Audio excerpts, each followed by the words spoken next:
చూద్దాము. అమిత్ షా గారు చాలా ఆసక్తికరమైన వ్యాఖ్యలు చేశారు. ఇప్పటి వరకు కేంద్రం 3,00,000 కోట్లు ఏపీ ప్రభుత్వానికి ఇచ్చింది అన్నారు. ఫస్ట్ ఆఫ్ ఆల్ మీరు ఏం చెప్తారు? నిజంగా ఇచ్చారా? ఎప్పటి నుంచి అంటారు? ఏ సంవత్సరం నుంచి? 2014 నుంచా? 2014 ఆంధ్రప్రదేశ్ ఫామ్ అయినప్పటి నుంచే కదా. లెక్క అంతేనా?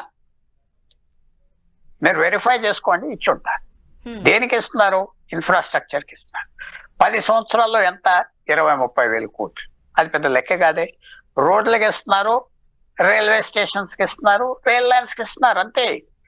ఇప్పుడు నాలాంటి వాళ్ళు కంప్లైంట్ చేసేది ఏంటంటే ఇన్ఫ్రాస్ట్రక్చర్ కి, అనవసరం ఇన్ఫ్రాస్ట్రక్చర్ కి ఇస్తున్నారు, మీకు ఈజీగా ఉంటుంది ఢిల్లీ గవర్నమెంట్.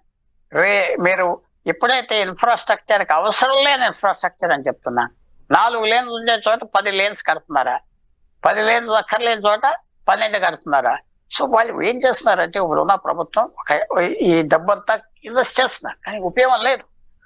ఒక బుల్లెట్ ట్రైన్ పెట్టే అవసరం లేదు ప్రస్తుతం భారతదేశానికి. చాలా అవసరాలు మిగతావి ఉన్నాయి. అలాంటి టైంలో ఏమవుతుందంటే ఈ ఇన్వెస్ట్మెంట్ చేసి ఉంటారు, కానీ అది ఉపయోగం లేని ఇన్వెస్ట్మెంట్. దాని మీద రిటర్న్ రావాలి కదా.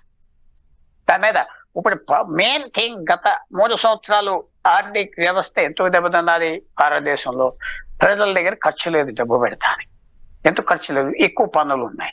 మీరు మందులు కొనుక్కోవాలన్నా, ఏం కొనుక్కోవాలన్నా, బట్టలు కొనుక్కోవాలన్నా, బయట వెళ్ళి తిన్న ట్యాక్సెస్ 30-40% ఉన్నాయి. పెట్రోల్ విపరీతమైన కాస్ట్ ఉంది. సో గవర్నమెంట్ ఏదో రోడ్లు వేస్తుంది, రోడ్లు బాగున్నాయంటే ఎవరు తిరగట్లేదు. హై ఇన్ఫ్రాస్ట్రక్చర్ మీద ఖర్చు పెడుతున్నారు. అది ఆంధ్రప్రదేశ్ ఎక్సెప్ట్ చేయకూడదు నన్ను అడిగితే. అది వాళ్ళ కోసం వాళ్ళు చేసుకుంటున్నారు ఉన్న రెజీమ్. బాంబేలో ఉన్న 15-20 కంపెనీలకి ఆర్డర్స్ ఇవ్వటానికి, ఎర్త్ మూవింగ్ ఎక్విప్మెంట్ కి, సిమెంట్ మ్యానుఫ్యాక్చర్ కి, కరెంట్ కంపెనీస్ కి, కన్స్ట్రక్షన్ కంపెనీస్ కి ఇస్తే వాళ్ళు తీసుకొచ్చే రికార్డ్ ఏంటంటే ఆర్థిక వ్యవస్థ పెరుగుతుందని చూపెడుతున్నారు. సో మీరు చెప్పిన 2-3 లక్షల కోట్లు ఇచ్చింది రోడ్స్ కి ఇచ్చారు, రైల్వే స్టేషన్స్ కి ఇచ్చారు, రైల్వే ట్రాక్ కి ఇచ్చారు, రైల్వే ఇంకేమి ఇచ్చారు అంతే. సార్ 3,00,000 కోట్లు సెంట్రల్ గవర్నమెంట్ ఏపీ ప్రభుత్వానికి ఇస్తే ఇప్పటికీ డబ్బులు లేవు సంక్షేమ పథకాలు అమలు చేయడానికి. 1 రూపాయి కూడా ఖజానాలో లేదు అని ఎందుకు అంటే వాళ్ళు డబ్బు ఇవ్వలేదు, రోడ్లు ఇచ్చారు, రైల్వే స్టేషన్లు, రైల్వే ట్రాక్ ఇచ్చారు. డబ్బు ఇస్తే ఇళ్ళే ఖర్చు పెట్టుకున్నారు హ్యాపీ. 1,00,000 కోట్లు అనేది మరి మన లిక్విడ్ లోనే కదా చూడాలి, డబ్బు రూపంగానే కదా చూడాలి. డబ్బు రూపంగా ఇవ్వలేదు, ఇన్ఫ్రాస్ట్రక్చర్ రూపంగా ఇచ్చారు. అంత పెద్ద అబద్ధం అనేసారు. అంత అబద్ధం ఉండదు. అది రోడ్డుకి ఎన్ని రోజులకి ఇచ్చారు, మీరు రోడ్ డిపార్ట్మెంట్ ఎన్ని కట్టింది, రైల్వే ట్రైన్స్ ఎన్ని ఇచ్చారు, పోర్ట్స్ కి ఏమన్నా డబ్బు ఇచ్చారా, డిఫెన్స్ ఎస్టాబ్లిష్మెంట్ ఏమన్నా కట్టారంటే తెలుసుకుంటారు. అది పెద్ద కష్టం కాదు. కానీ గవర్నమెంట్ కి దమ్ము ఉంటే తీసుకోకూడదు. మీకేదో ఫ్రీగా ఇస్తుందా, మీకు వచ్చి 4 అల్సేషన్ డాగ్స్ ఇస్తే ఏం చేసుకుంటారు? పెట్టుకుంటారు, ఏదో అందంగా ఉన్నారు, కానీ దాని ఖర్చు మీద మీరు నలిగిపోతారు. అది అనవసరం. ఆంధ్రప్రదేశ్ గవర్నమెంటే చేయలేదు, కొన్ని గవర్నమెంట్ సబ్జెక్ట్ చేయాలి. మాకు రోడ్స్ కావాలి, మిగతాయి కావాలి, మిక్స్ కావాలి. ఊరికనే మాకేదో రోడ్లు ఇచ్చావు, రైల్వే ఇచ్చావు అంటే అది మనకు ఉపయోగమా? డైరెక్ట్ గా కావాలి. అంత కావాలా? అరగనే చేస్తున్నావా? అది చూడాలి. అది చూడలేదు మన ప్రభుత్వం. అదొక పెద్ద ప్రాబ్లం. మరోపక్క జగన్ పాలనలో విధ్వంసం జరిగింది, ఆ పాలననే విధ్వంసం అన్నారు అమిత్ షా గారు. విధ్వంస పాలన కొనసాగింది అన్నారు. మరి ఆ టైంలో కేంద్రంలో ఉంది బీజేపీ ప్రభుత్వమే. అప్పుడు వీళ్ళిద్దరి మధ్య మంచి సన్నిహిత సంబంధాలు ఉన్నట్లుగా మనం వార్తల్లో చూసాము, మీడియాలో కథనాలు చూసాము, వీడియోస్ చూసాము, ఫొటోస్ చూసాము. ఎలా చూడాలి ఈ వ్యాఖ్యల్ని? ఈ వ్యాఖ్యలు ఎలా చూడాలంటే, మన జీవితాల్లో కూడా పర్మనెంట్ ఫ్రెండ్స్, పర్మనెంట్ ఎనిమీస్ లేరు. అలాగే వాళ్ళకి అసలు పాలిటిక్స్ లో ఫ్రెండ్షిప్ అనే వర్డ్ లేదు. మన జీవితాల్లో కొంచెం బ్లఫ్ అయినా చేస్తాం, ప్రెటెండ్ అయినా చేస్తాం. మళ్ళీ అవకాశం ఉంటుందేమో, అవసరం ఉంటుందేమో. అక్కడ పాలిటిక్స్ లో అనవసరం. మళ్ళీ ఆయన కారు జగన్మోహన్ రెడ్డి గారు స్టేషన్ దగ్గర ఆగదని వెళ్ళిపోతాడు నరేంద్ర మోడీ అని అమిత్ షా. మళ్ళీ అవసరం వచ్చినప్పుడు ఆగొచ్చు కదా, ఇప్పుడు ఏంటని వెళ్ళిపోతాడు. వాళ్ళు డంప్ చేస్తారు, కొత్త ఫ్రెండ్స్ ఉంటారు, కొత్త ఫ్రెండ్స్ వాడుకుంటారు, డంప్ చేస్తారు. అన్ని పాలిటీషియన్స్ చేసేది ఇది. ఇది పెద్ద మీరు ఆలోచించక్కర్లేదు. మీరు అమెరికా గురించి అంత మాట్లాడారు. వివేక్ రామస్వామికి పదవే లేదే ఈవేళ. ఎంతో చేశాడు, ఎవరితో గెటౌన్ అవ్వట్లేదు, పంపించేశారు, వెళ్ళిపోయాడు, ఫినిష్. అలా ఉంటుంది పాలిటిక్స్ లో. మన మాట సీరియస్ గా తీసుకోక్కర్లేదు. మళ్ళీ మార్చుకుంటారు మాట.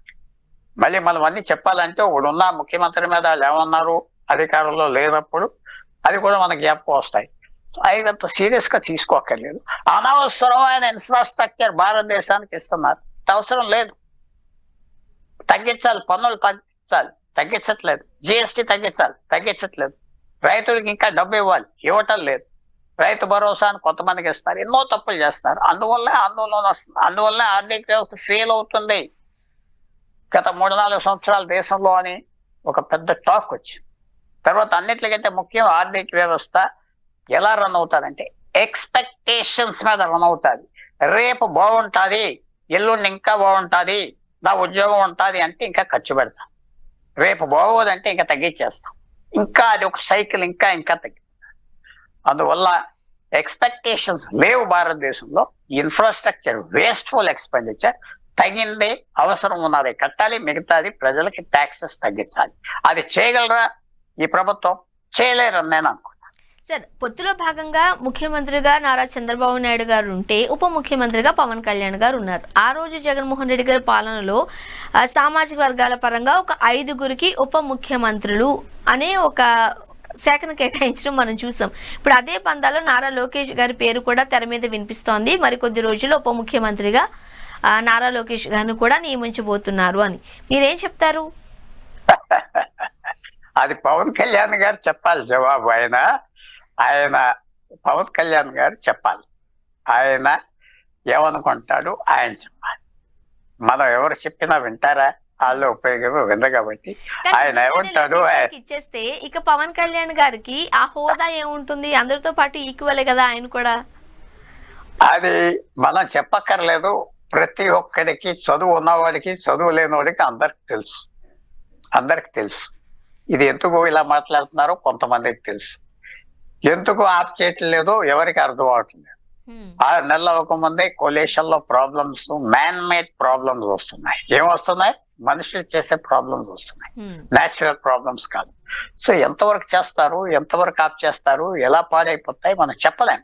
వెయిట్ అండ్ సీ అంతే.